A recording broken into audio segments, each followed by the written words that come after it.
Hi friends, ಇವತ್ತಿನ ವಿಡಿಯೋಗೆ ನಿಮಗೆಲ್ಲರಿಗೂ ಆತ್ಮೀಯ ಸ್ವಾಗತ. ಫ್ರೆಂಡ್ಸ್, ಈ ಭೂಮಿಯಲ್ಲಿ ಒಂದು ಮಗು ಜನಿಸಿದಾಗ ಮೊದಲಿನಿಂದಲೂ ತಾಯಿಯ ಆರೈಕೆಯನ್ನು ಮಾತ್ರ ನೀಡಲಾಗುತ್ತದೆ. ಆದರೆ ವೈದ್ಯರು ತುಂಬಾ ಮುಗ್ಧ ಮತ್ತು ಸೂಕ್ಷ್ಮ ಮಗುವಿಗೆ ಉತ್ತಮ ನೀರನ್ನು ಸಹ ನೀಡಲು ಒಪ್ಪುವುದಿಲ್ಲ. ಅವರು ಯಾವುದೇ ಆಹಾರದ ರುಚಿಯನ್ನು ಸಹ ತೋರಿಸುವುದಿಲ್ಲ. ಕುಟುಂಬ ಸದಸ್ಯರು ಮಗುವಿಗೆ ಏನನ್ನು ನೀಡದೆ ಹೆಚ್ಚಿನ ಕಾಳಜಿ ವಹಿಸುತ್ತಾರೆ, ಏಕೆಂದರೆ ತಾಯಿಯ ಹಾಲನ್ನು ಹೊರತುಪಡಿಸಿ ಯಾವುದೇ ಆಹಾರದ ರುಚಿಯನ್ನು ನವಜಾತ ಶಿಶುವಿನ ಬಾಯಿಗೆ ಪ್ರವೇಶಿಸಬಾರದು. ಆದರೆ ಫ್ರೆಂಡ್ಸ್, ಶ್ರೀಮದ್ ಭಾಗವತದ ಪ್ರಕಾರ ನವಜಾತ ಶಿಶುವಿನ ಬಾಯಿಯಲ್ಲಿ ಒಂದು ಸಣ್ಣ ತುಂಡು ಬೆಲ್ಲವನ್ನು ಆಕಸ್ಮಿಕವಾಗಿ ಅಥವಾ ಸಾಂಪ್ರದಾಯಿಕವಾಗಿ ಹಾಕಿದರೂ ಅದು ಮಗುವಿಗೆ ಹಾನಿ ಮಾಡುವುದಿಲ್ಲ. ಏಕೆಂದರೆ ಬೆಲ್ಲವು ನವಜಾತ ಶಿಶುವಿನ ದೇಹದಲ್ಲಿ ಶಾಖ ಮತ್ತು ನೈಸರ್ಗಿಕ ಶಕ್ತಿಯನ್ನು ಉತ್ಪಾದಿಸಲು ಪ್ರಾರಂಭಿಸುತ್ತದೆ. ಇದರಿಂದ ಬೆಲ್ಲದ ಶಕ್ತಿ, ಪೋಷಕಾಂಶಗಳು, ಖನಿಜಗಳು ಮತ್ತು ಔಷಧೀಯ ಗುಣಗಳು ಎಷ್ಟು ದೊಡ್ಡದಾಗಿವೆ ಎಂಬುದನ್ನು ನೀವು ಸುಲಭವಾಗಿ ಅರ್ಥ ಮಾಡಿಕೊಳ್ಳಬಹುದು. ಆದರೆ ಫ್ರೆಂಡ್ಸ್, ದುರದೃಷ್ಟವಶ ನಮ್ಮ ದೇಶದಲ್ಲಿ 1% ಕಡಿಮೆ ಜನರು ಇನ್ನೂ ಬೆಲ್ಲದ ನಿಜವಾದ ಪ್ರಯೋಜನಗಳನ್ನು ತಿಳಿದಿಲ್ಲ ಮತ್ತು ಅದನ್ನು ತಮ್ಮ ದಿನಚರಿಯಲ್ಲಿ ಹೇಗೆ ಬಳಸಬೇಕೆಂದು ಅವರಿಗೆ ತಿಳಿದಿಲ್ಲ. ಏಕೆಂದರೆ ಹೆಚ್ಚಿನವರು ಇನ್ನು ಬೆಲ್ಲವನ್ನು ಸಕ್ಕರೆಯಂತೆ ಬಳಸುತ್ತಾರೆ ಮತ್ತು ಅದರ ಬಗ್ಗೆ ಕಾಳಜಿ ವಹಿಸುವುದಿಲ್ಲ. ಆದರೆ ಬೆಲ್ಲ ಮತ್ತು ಸಕ್ಕರೆ ಎರಡು ಕಬ್ಬಿನ ರಸದಿಂದ ತಯಾರಿಸಲ್ಪಡುತ್ತವೆ. ಇದು ಬಹುತೇಕ ಜನರಿಗೆ ತಿಳಿದಿದ್ದರೂ ಅದು ನಮ್ಮ ದೇಹದ ಮೇಲೆ ಈ ಎರಡರ ಪರಿಣಾಮದಲ್ಲಿ ದೊಡ್ಡ ವ್ಯತ್ಯಾಸವಿದೆ. ಈ ವ್ಯತ್ಯಾಸಕ್ಕೆ ಕಾರಣವೇನೆಂದರೆ ಅವುಗಳನ್ನು ತಯಾರಿಸುವ ಸಂಪೂರ್ಣ ವಿಧಾನವು ವಿಭಿನ್ನವಾಗಿದೆ. ಅಂದರೆ ಬೆಲ್ಲದ ರಸವನ್ನು ಕುದಿಸುವ ವಿಧಾನ ವಿಭಿನ್ನವಾಗಿದೆ ಮತ್ತು ಒಣಗಿಸುವ ವಿಧಾನವೂ ಸಹ ವಿಭಿನ್ನವಾಗಿದೆ. ಅದಕ್ಕಾಗಿಯೇ ಬೆಲ್ಲ ಮತ್ತು ಸಕ್ಕರೆಯ ರುಚಿ ನಮ್ಮ ದೇಹದ ಮೇಲೆ ಅವುಗಳ ಪರಿಣಾಮಗಳೊಂದಿಗೆ ಸಂಪೂರ್ಣವಾಗಿ ಬದಲಾಗುತ್ತದೆ. ನಮ್ಮ ಭಾರತದಲ್ಲಿ ಬೆಲ್ಲದ ಆವಿಷ್ಕಾರ ಮತ್ತು ಬಳಕೆ ಕೆಲವು ಸಾವಿರ ವರ್ಷಗಳ ಹಿಂದೆ ಸಂಭವಿಸಿದೆ ಎಂದು ನಿಮಗೆ ತಿಳಿದಿದೆಯೇ? ಅದಕ್ಕಾಗಿಯೇ ನಮ್ಮ ಪೂರ್ವಜರು ಬೆಲ್ಲವನ್ನು ಔಷಧಿಯಾಗಿ ಬಳಸುತ್ತಿದ್ದರು. ಆದರೆ ಯುರೋಪಿನ ಜನರು ಸಕ್ಕರೆಯನ್ನು ಕಂಡುಹಿಡಿದಾಗ ಅವರು ಮೊದಲು ಚಹಾ ಕುಡಿಯಲು ಪ್ರಾರಂಭಿಸಿದರು. ನಂತರ ಆ ಅಭ್ಯಾಸ ಕ್ರಮೇಣವಾಗಿ ಭಾರತವನ್ನು ತಲುಪಿತು. ಆದರೆ ಇಂದಿನ ಪರಿಸ್ಥಿತಿ ಹೇಗಿದೆ? ಅನೇಕ ಜನರು ಬೆಳಗ್ಗೆ ಎದ್ದ ತಕ್ಷಣ ಸಕ್ಕರೆಯೊಂದಿಗೆ ಚಹಾ ಕುಡಿಯುತ್ತಾರೆ. ಈ ಅಭ್ಯಾಸವು ದೇಹವನ್ನು ದುರ್ಬಲಗೊಳಿಸುತ್ತದೆ ಮತ್ತು ಅನೇಕ ರೋಗಗಳಿಗೆ ಮೂಲವಾಗುತ್ತದೆ. ಏಕೆಂದರೆ ಫ್ರೆಂಡ್ಸ್, ಸಕ್ಕರೆಯ ಹಲವು ಅನಾನುಕೂಲಗಳಿವೆ. ಇದಲ್ಲದೆ ಬೆಲ್ಲದ ಪ್ರಯೋಜನಗಳು ಅವುಗಳಿಗಿಂತ ಹಲವು ಪಟ್ಟು ಹೆಚ್ಚು. ಆದ್ದರಿಂದ ಫ್ರೆಂಡ್ಸ್, ಈ ವಿಡಿಯೋದಲ್ಲಿ ನೀವು ಬೆಲ್ಲದ ಪ್ರಯೋಜನಗಳ ಬಗ್ಗೆ ಸಂಪೂರ್ಣವಾಗಿ ತಿಳಿದುಕೊಂಡ ನಂತರ ನೀವು ಮಾರುಕಟ್ಟೆಗೆ ಹೋದಾಗ ಸಕ್ಕರೆಯ ಬದಲಿಗೆ ಬೆಲ್ಲವನ್ನು ಖರೀದಿಸುವುದನ್ನು ತಪ್ಪಿಸಲು ಖಂಡಿತವಾಗಿಯೂ ಸಾಧ್ಯವಾಗುವುದಿಲ್ಲ. ಅದ್ಯಾಗೋ ಇತ್ತೀಚಿನ ದಿನಗಳಲ್ಲಿ ಬೆಲ್ಲವು ಹಲವು ಬಣ್ಣಗಳಲ್ಲಿ ಲಭ್ಯವಿದೆ. ಅಂದರೆ ತಿಳಿ, ಹಳದಿ, ಸಂಪೂರ್ಣವಾಗಿ ಬಿಳಿ, ಚಾಕೊಲೇಟ್, ಕಂದು ಮತ್ತು ತಾಮ್ರದ ಬಣ್ಣದಲ್ಲಿ ಬೆಲ್ಲವು ದೊರೆಯುತ್ತದೆ. ಆದರೆ ಯಾವ ಬೆಲ್ಲ ಉತ್ತಮ ಮತ್ತು ನೀವು ಅದನ್ನು ಯಾವ ಪ್ರಮಾಣದಲ್ಲಿ ತಿನ್ನಬೇಕು?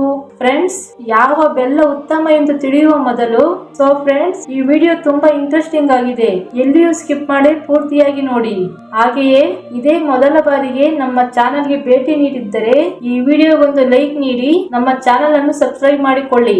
ಫ್ರೆಂಡ್ಸ್, ಈ ಮಾಹಿತಿಯು ನಿಮ್ಮ ಜೀವನದ ಆರೋಗ್ಯ ದಿಕ್ಕನ್ನು ಸಂಪೂರ್ಣವಾಗಿ ಬದಲಾಯಿಸಬಹುದು.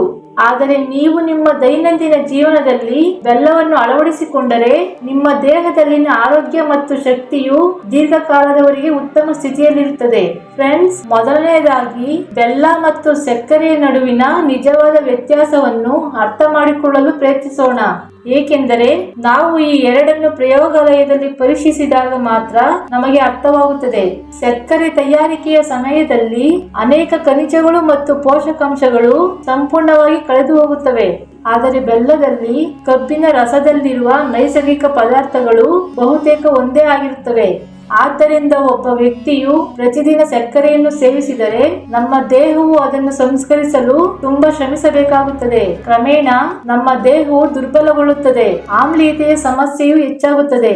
ಇದಕ್ಕೆ ಕಾರಣವೇನೆಂದರೆ ಸಕ್ಕರೆಯ ಉತ್ಪನ್ನ ಇದು ಆಮ್ಲೀಯ ಸ್ವಭಾವವನ್ನು ಹೊಂದಿದೆ. ಆದರೆ ಬೆಲ್ಲದ ಅಂತಿಮ ಉತ್ಪನ್ನವು ಕ್ಷಾರೀಯ ಸ್ವಭಾವವನ್ನು ಹೊಂದಿರುತ್ತದೆ. ಇದು ದೇಹದಲ್ಲಿನ ಇಡೀ ವ್ಯವಸ್ಥೆಯನ್ನು ಸಮತೋಲನದಲ್ಲಿಡುತ್ತದೆ. ಆದ್ದರಿಂದ ನೀವು ಬೆಳಗ್ಗೆ ಸಂಪೂರ್ಣವಾಗಿ ಖಾಲಿಯಾಗಿರುವಾಗ ಒಳಗೆ ಆಮ್ಲೀಯ ಮಟ್ಟ ಹೆಚ್ಚಾಗಿರುತ್ತದೆ. ಅಂತಹ ಸಮಯದಲ್ಲಿ ನೀವು ಸಕ್ಕರೆಯೊಂದಿಗೆ ಚಹಾವನ್ನು ಕುಡಿದರೆ ನಿಮ್ಮ ದೇಹದಲ್ಲಿ ಆಮ್ಲೀಯತೆ ಮತ್ತಷ್ಟು ಹೆಚ್ಚಾಗುತ್ತದೆ ಮತ್ತು ಅದರೊಂದಿಗೆ ರಕ್ತದಲ್ಲಿನ ಆಮ್ಲೀಯತೆ ಹೆಚ್ಚಾಗುತ್ತದೆ. ಇದು ಅನೇಕ ರೋಗಗಳಿಗೆ ಮೂಲ ಕಾರಣವಾಗಿದೆ. ರಕ್ತದಲ್ಲಿ ಹೆಚ್ಚಿನ ಆಮ್ಲೀಯತೆ ಇರುವವರು ಕ್ರಮೇಣ 100ಕ್ಕೂ ಹೆಚ್ಚು ರೀತಿಯ ಕಾಯಿಲೆಗಳಿಂದ ಬಳಲುತ್ತಾರೆ. ಅದಕ್ಕಾಗಿಯೇ 40 ರಿಂದ 45 ವರ್ಷ ವಯಸ್ಸಿನ ನಂತರ ಮಧುಮೇಹ ತುಂಬಾ ಸಾಮಾನ್ಯವಾಗಿದೆ. ಅಲ್ಲದೆ ಅಧಿಕ ರಕ್ತದೊತ್ತಡ, ಹೃದಯ ಕಾಯಿಲೆಗಳು, ಕೊಬ್ಬಿನ ಪಿತ್ತಜನಕಾಂಗ ಕೂಡ ವೇಗವಾಗಿ ಹರಡುತ್ತದೆ. ಬೆಲ್ಲವು ದೇಹವನ್ನು ಅನೇಕ ಅಪಾಯಗಳಿಂದ ರಕ್ಷಿಸುವ ಸಂಪೂರ್ಣ ಆಹಾರವಾಗಿದೆ. ಆದ್ದರಿಂದ ನೀವು ಪ್ರತಿದಿನ ಸ್ವಲ್ಪ ಬೆಲ್ಲವನ್ನು ಸೇವಿಸಿದರೆ ನಿಮ್ಮ ರಕ್ತದಲ್ಲಿನ ಕ್ವಾಲಿಯತೆ ಹೆಚ್ಚಾಗುತ್ತದೆ. ಇದು ನಿಮ್ಮ ಜೀರ್ಣಾಂಗ ವ್ಯವಸ್ಥೆಯನ್ನು ಬಲಪಡಿಸುತ್ತದೆ. ನಿಮ್ಮ ದೇಹದ ಪೋಷಕಾಂಶಗಳನ್ನು ಹೀರಿಕೊಳ್ಳುವ ಸಾಮರ್ಥ್ಯ ಹೊಂದಿರುತ್ತದೆ. ಅದ್ಯಾಗೋ ಕೆಲವರು ಬಹಳಷ್ಟು ತಿಂದ ನಂತರವೂ ತೆಳ್ಳಗಾಗಿರುತ್ತಾರೆ ಮತ್ತು ಕೆಲವರು ಕಡಿಮೆ ಆಹಾರವನ್ನು ಸೇವಿಸಿದ ನಂತರವೂ ದಪ್ಪವಾಗಿ ಕಾಣುತ್ತಾರೆ. ಅದಕ್ಕೆ ಮುಖ್ಯ ಕಾರಣವೇನು? ಅವರ ದೇಹವು ಪೋಷಕಾಂಶಗಳನ್ನು ಸರಿಯಾಗಿ ಹೀರಿಕೊಳ್ಳಲು ಸಾಧ್ಯವಿಲ್ಲ ಎಂದು ನಿಮಗೆ ತಿಳಿದಿದೆ. ಆದರೆ ಬೆಲ್ಲದ ಶ್ರೇಷ್ಠ ಲಕ್ಷಣವೇನು ಎಂದು ನಿಮಗೆ ತಿಳಿದಿದೆಯೇ? ನಾವು ತಿನ್ನುವ ಆಹಾರಗಳಿಂದ ಪೋಷಕಾಂಶಗಳನ್ನು ಸರಿಯಾಗಿ ಹೀರಿಕೊಳ್ಳಲು ಇದು ನಮ್ಮ ದೇಹಕ್ಕೆ ಸಹಾಯ ಮಾಡುತ್ತದೆ. ಇದು ಮೊದಲ ಮತ್ತು ಪ್ರಮುಖ ಅಂಶವಾಗಿದೆ. ಅಂದರೆ ಬೆಲ್ಲ ನಮ್ಮ ಜೀರ್ಣಾಂಗ ವ್ಯವಸ್ಥೆಗೆ ತುಂಬಾ ಒಳ್ಳೆಯದು. ಇದು ನಮ್ಮ ದೇಹವನ್ನು ಆಮ್ಲೀಯತೆಯಿಂದ ರಕ್ಷಿಸುತ್ತದೆ. ಈಗ ಬೆಲ್ಲದ ಮತ್ತೊಂದು ಪ್ರಮುಖ ಪ್ರಯೋಜನದ ಬಗ್ಗೆ ತಿಳಿದುಕೊಳ್ಳೋಣ. ಅದಕ್ಕೂ ಮೊದಲು ನೀವು ಮಾರುಕಟ್ಟೆಗೆ ಹೋಗಿ ಬೆಲ್ಲವನ್ನು ಖರೀದಿಸಿದಾಗ ನೀವು ಯಾವ ಬೆಲ್ಲವನ್ನು ಖರೀದಿಸಬೇಕು? ಇದು ಬಹಳ ಮುಖ್ಯವಾದ ಅಂಶ. ಏಕೆಂದರೆ ಸಾಮಾನ್ಯವಾಗಿ 2 ರೀತಿಯ ಬೆಲ್ಲಗಳು ಹೆಚ್ಚಾಗಿ ಮಾರುಕಟ್ಟೆಯಲ್ಲಿ ಕಂಡುಬರುತ್ತವೆ. ಮೊದಲನೆಯದು ತಿಳಿ ಹಳದಿ ಅಥವಾ ಸಂಪೂರ್ಣವಾಗಿ ಬಿಳಿ ಬೆಲ್ಲ. ಇದು ತುಂಬಾ ಸ್ವಚ್ಛ ಮತ್ತು ಹೊಳೆಯುವ ಮತ್ತು ಸುಂದರವಾಗಿ ಕಾಣುತ್ತದೆ. ಅದಕ್ಕಾಗಿ ಅನೇಕ ಜನರು ಇದನ್ನು ಉತ್ತಮ ಬೆಲ್ಲ ಎಂದು ಭಾವಿಸುತ್ತಾರೆ. ಆದರೆ ಸತ್ಯ ಏನೆಂದು ನಿಮಗೆ ತಿಳಿದಿದೆಯೇ? ಅಂತಹ ಬೆಲ್ಲವು ಆರೋಗ್ಯಕ್ಕೆ ವಿಷದಂತಿದೆ. ಏಕೆಂದರೆ ಅದರ ತಯಾರಿಕೆಯ ಸಮಯದಲ್ಲಿ ರಾಸಾಯನಿಕಗಳು, ಸಂಸ್ಕರಣ ಏಜೆಂಟ್ಗಳು, ಬ್ಲೀಚಿಂಗ್ ಪೌಡರ್ಗಳನ್ನು ಬಳಸಲಾಗುತ್ತದೆ. ಮತ್ತು ತಾಮ್ರ ಅಥವಾ ಗಾಢ ಕಂದು ಬಣ್ಣದಲ್ಲಿರುವ ನಿಜವಾದ ಬೆಲ್ಲ, ಅಂದರೆ ಚಾಕೊಲೇಟ್ ಬಣ್ಣ, ಇದು ನೋಡಲು ಸ್ವಲ್ಪ ಒರಟಾಗಿ ಕಾಣುತ್ತದೆ.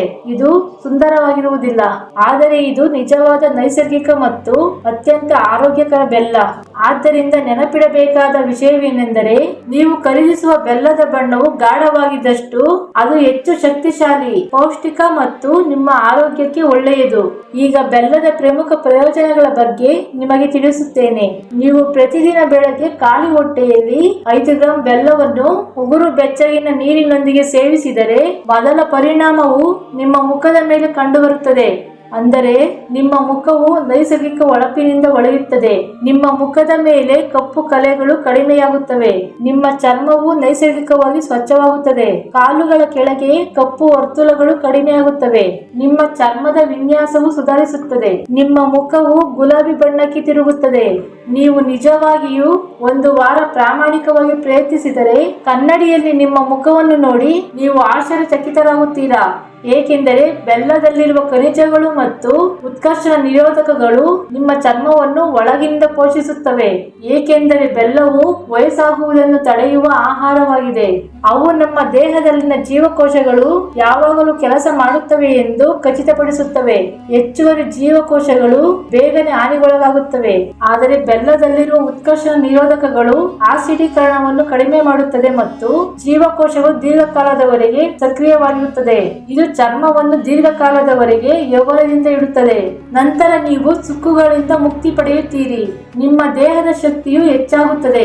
ನಿಮ್ಮ ಜೀವಿತಾವಧಿ ದ್ವಿಗುಣಗೊಳ್ಳುತ್ತದೆ. ಆದ್ದರಿಂದ ನೀವು ಪ್ರತಿದಿನ 5 ಗ್ರಾಂ ಬೆಲ್ಲವನ್ನು ಬೆಚ್ಚಗಿನ ನೀರಿನೊಂದಿಗೆ ಬೆರೆಸಿ ಸೇವಿಸಿದರೆ ನೀವು 80 ರಿಂದ 100 ವರ್ಷ ವಯಸ್ಸಿನವರಾಗಿದ್ದರೂ ಸಹ ನೀವು ಆರೋಗ್ಯವಾಗಿ ಮತ್ತು ಸಕ್ರಿಯವಾಗಿರಲು ಸಾಧ್ಯವಾಗುತ್ತದೆ. ಇದಲ್ಲದೆ ಫ್ರೆಂಡ್ಸ್, ಪ್ರತಿದಿನ ಬೆಲ್ಲವನ್ನು ತಿನ್ನುವವರು ದೀರ್ಘಕಾಲದವರೆಗೆ ಉತ್ತಮ ದೃಷ್ಟಿಯನ್ನು ಹೊಂದಿರುತ್ತಾರೆ. ಕಣ್ಣಿನ ಪೊರೆಯ ಅಪಾಯ ಕಡಿಮೆಯಾಗುತ್ತದೆ. 60 ರಿಂದ 70 ವರ್ಷದವರೆಗೆ ಕಣ್ಣಿನ ಬಲವು ಉತ್ತಮವಾಗಿರುತ್ತದೆ. ಬೆಲ್ಲ ತಿನ್ನುವುದರಿಂದ ನಿಮ್ಮ ಕೂದಲು ಬಲಗೊಳ್ಳುತ್ತದೆ. ಏಕೆಂದರೆ ಇದು ಕೂದಲು ಅಕಾಲಿಕವಾಗಿ ಬೂದು ಬಣ್ಣಕ್ಕೆ ತಿರುಗುವುದನ್ನು ತಡೆಯುವಲ್ಲಿ, ದುರ್ಬಲಗೊಳಿಸಲು ಮತ್ತು ಕೂದಲು ಉದುರುವುದನ್ನು ತಡೆಯುವಲ್ಲಿ ಅತ್ಯುತ್ತಮವಾದ ಟಾನಿಕ್ ಆಗಿದೆ. ಏಕೆಂದರೆ ಬೆಲ್ಲ ನಮ್ಮ ರಕ್ತವನ್ನು ಶುದ್ಧಿಗೊಳಿಸುತ್ತದೆ. ಆದ್ದರಿಂದ ನಮ್ಮ ಕೂದಲಿನ ಬೇರುಗಳು ಬಲಗೊಳ್ಳುತ್ತವೆ. ಇದರೊಂದಿಗೆ ಕೂದಲು ದೀರ್ಘಕಾಲದವರೆಗೆ ಬಲವಾಗಿ, ದಪ್ಪವಾಗಿ, ಕಪ್ಪಾಗಿರುತ್ತವೆ. ಈಗ ಇತ್ತೀಚಿನ ದಿನಗಳಲ್ಲಿ ಬೆಲ್ಲದ ಮತ್ತೊಂದು ಬಹಳ ಮುಖ್ಯವಾದ ಮತ್ತು ಬಹಳ ಬಹಳ ಅಗತ್ಯವಾದ ಪ್ರಯೋಜನಗಳ ಬಗ್ಗೆ ತಿಳಿದುಕೊಳ್ಳೋಣ. ಕೆಲವು ಸಮಯದ ಹಿಂದೆ ಇಡೀ ಜಗತ್ತು ಒಂದು ದೊಡ್ಡ ಸಾಂಕ್ರಾಮಿಕ ರೋಗವನ್ನು ಎದುರಿಸಿತ್ತು. ಇದನ್ನು ಕರೋನಾ ಎಂದು ಕರೆಯಲಾಗುತ್ತಿತ್ತು. ಈ ರೋಗವು ಚೀನಾದಲ್ಲಿ ಪ್ರಾರಂಭವಾಯಿತು ಮತ್ತು ಕ್ರಮೇಣ ಪ್ರಪಂಚದಾದ್ಯಂತ ಹರಡಿತು. ಲಕ್ಷಾಂತರ ಜನರ ಮೇಲೆ ಪರಿಣಾಮ ಬೀರಿತು. ಆದರೆ ಆ ಸಮಯದಲ್ಲಿ ಆಧುನಿಕ ಔಷಧವು ಸಂಪೂರ್ಣವಾಗಿ ನಿಖರವಾದ ಚಿಕಿತ್ಸೆಯನ್ನು ಕಂಡುಹಿಡಿಯಲಿಲ್ಲ. ಅಂತಹ ಸಂದರ್ಭಗಳಲ್ಲಿ ನೀವು ನಿಮ್ಮ ರೋಗ ನಿರೋಧಕ ಶಕ್ತಿಯನ್ನು ಬಲವಾಗಿಡಲು ಬಯಸಿದಾಗ ಆಯುರ್ವೇದದಲ್ಲಿ ಕೆಲವು ಸಾವಿರ ವರ್ಷಗಳ ಹಿಂದೆ ಪರಿಹಾರವನ್ನು ನೀಡಲಾಯಿತು. ನಮ್ಮ ಪ್ರಾಚೀನ ಆಯುರ್ವೇದ ಗ್ರಂಥವಾದ ಅಷ್ಟಾಂಗ ಹೃದಯದಲ್ಲಿ ಬೆಲ್ಲವನ್ನು ಕೆಲವು ವಿಶೇಷ ಔಷಧೀಯ ಸಸ್ಯಗಳೊಂದಿಗೆ ಸೇವಿಸಿದರೆ ಅದು ದೇಹದ ರೋಗ ನಿರೋಧಕ ಶಕ್ತಿಯನ್ನು ಬಹಳ ವೇಗವಾಗಿ ಹೆಚ್ಚಿಸುತ್ತದೆ.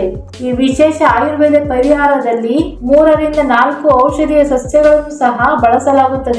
ಈ ಸಸ್ಯಗಳನ್ನು ಬೆಲ್ಲದ ಜೊತೆಗೆ ಸೇವಿಸಿದರೆ ನಿಮ್ಮ ದೇಹದ ರೋಗಗಳ ವಿರುದ್ಧ ಹೋರಾಡುವ ಸಾಮರ್ಥ್ಯವು ಹಲವು ಪಟ್ಟು ಹೆಚ್ಚಾಗುತ್ತದೆ.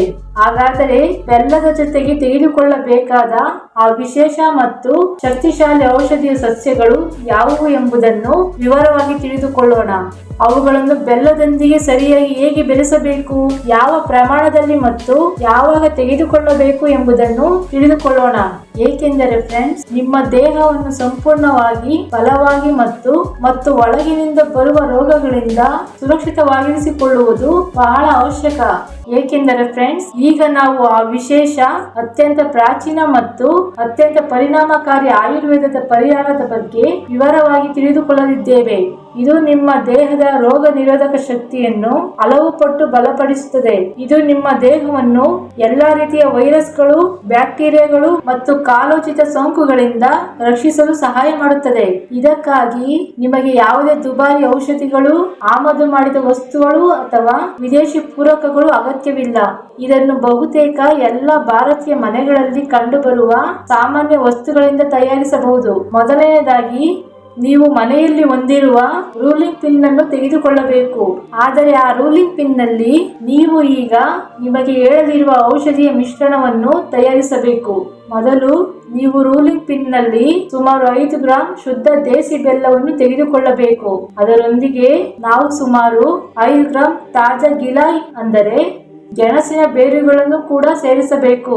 ಇದು ಆಯುರ್ವೇದದಲ್ಲಿ ರೋಗ ನಿರೋಧಕ ಶಕ್ತಿಯನ್ನು ಹೆಚ್ಚಿಸುವಲ್ಲಿ ಬಹಳ ಶಕ್ತಿಶಾಲಿ ಎಂದು ಪರಿಗಣಿಸಲಾಗಿದೆ.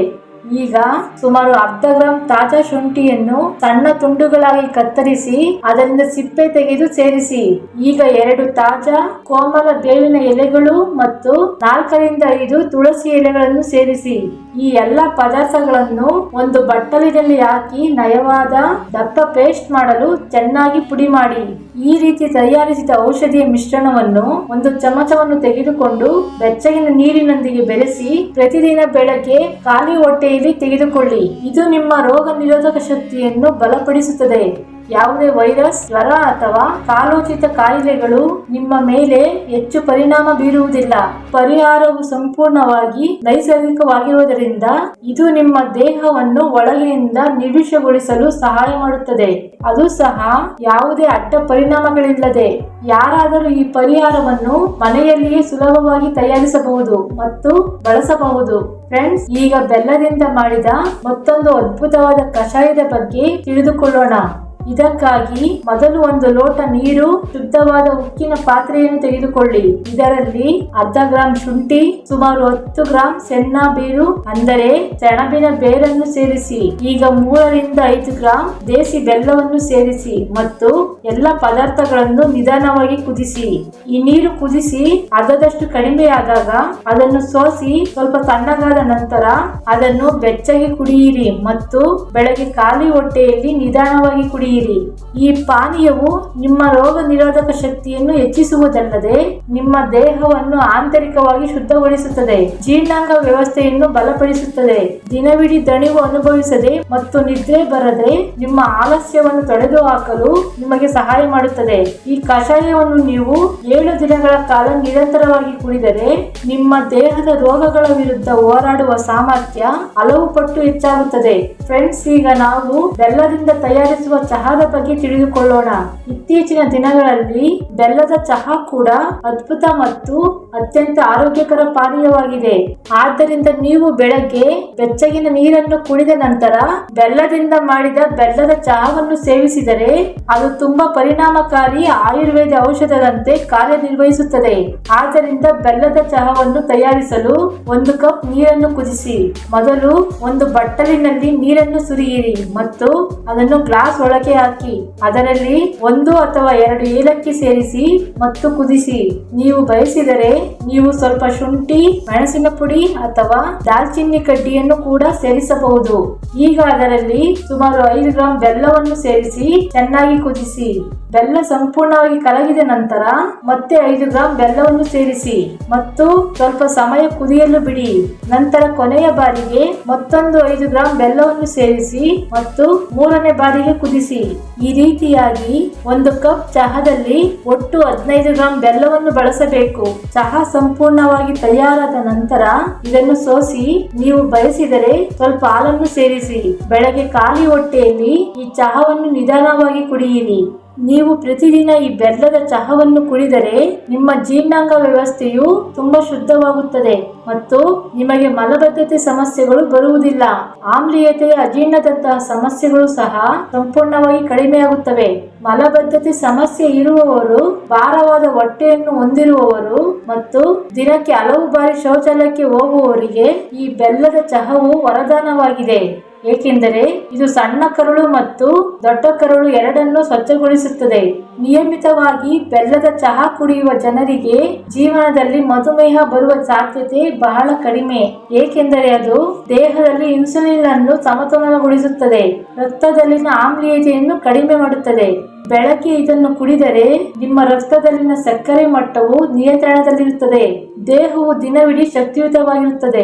ಬೆಲ್ಲದ ಚಹಾ ಚಿಕ್ಕ ಮಕ್ಕಳಿಂದ ವೃದ್ಧರವರೆಗೆ ಎಲ್ಲರಿಗೂ ಪ್ರಯೋಜನಕಾರಿಯಾಗಿದೆ.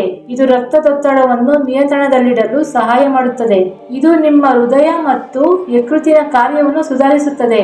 ಈ ಚಹಾವು ಅಧಿಕ ಬಿಪಿ ಇರುವವರಿಗೂ ಸಹ ಹೆಚ್ಚಿನ ಪರಿಹಾರವನ್ನು ನೀಡುತ್ತದೆ. ಆದ್ದರಿಂದ ನೀವು ಬೆಳಗ್ಗೆ 5 ರಿಂದ 10 ಗ್ರಾಂ ಬೆಲ್ಲವನ್ನು ಬೆಚ್ಚಗಿನ ನೀರಿನೊಂದಿಗೆ ಬೆರೆಸಿ ಸೇವಿಸಿದರೆ ದೇಹದಲ್ಲಿನ ದೌರ್ಬಲ್ಯ, ಆಯಾಸ, ಸೋಮಾರಿತನವನ್ನು ಕಡಿಮೆ ಮಾಡುತ್ತದೆ ಮತ್ತು ಇದು ದೇಹಕ್ಕೆ ಶಕ್ತಿಯನ್ನು ನೀಡುತ್ತದೆ. ಫ್ರೆಂಡ್ಸ್, ಬೆಲ್ಲವು ನಿಮ್ಮ ಮೊಣಕಾಲುಗಳು, ಕೀಲುಗಳು, ಸೊಂಟ ಅಥವಾ ಬೆನ್ನಿನ ನೋವಿನಿಂದ ಬಳಲುತ್ತಿರುವವರಿಗೆ ತುಂಬಾ ಒಳ್ಳೆಯದು. ಇದಕ್ಕಾಗಿ ನೀವು ಬೆಳಗ್ಗೆ ಖಾಲಿ ಹೊಟ್ಟೆಯಲ್ಲಿ ಸ್ವಲ್ಪ ಬೆಲ್ಲವನ್ನು ತಿಂದರೆ ನಿಮ್ಮ ನೋವು ಕಡಿಮೆಯಾಗುತ್ತದೆ, ಅಲ್ಲದೆ ರಕ್ತ ಪರಿಚಲನೆ ಸುಧಾರಿಸುತ್ತದೆ. ಫ್ರೆಂಡ್ಸ್, ಬೆಲ್ಲವು ನಿಜವಾಗಿಯೂ ಪ್ರಕೃತಿಯಿಂದ ನಮಗೆ ನೀಡಲಾದ ಅದ್ಭುತ ಸಿಹಿ ಉಡುಗೊರೆಯಾಗಿದೆ. ಇದು ನಮ್ಮ ಆಹಾರಕ್ಕೆ ರುಚಿಯನ್ನು ಸೇರಿಸುವುದಲ್ಲದೆ ಆರೋಗ್ಯವನ್ನು ನೀಡುತ್ತದೆ. ಫ್ರೆಂಡ್ಸ್, ಈ ವಿಡಿಯೋ ನಿಮಗೆ ಇಷ್ಟವಾದರೆ ಲೈಕ್ ಮಾಡಿ, ಶೇರ್ ಮಾಡಿ ಮತ್ತು ಸಬ್ಸ್ಕ್ರೈಬ್ ಮಾಡಿಕೊಳ್ಳುವುದನ್ನು ಮರೆಯಬೇಡಿ. ಧನ್ಯವಾದಗಳು.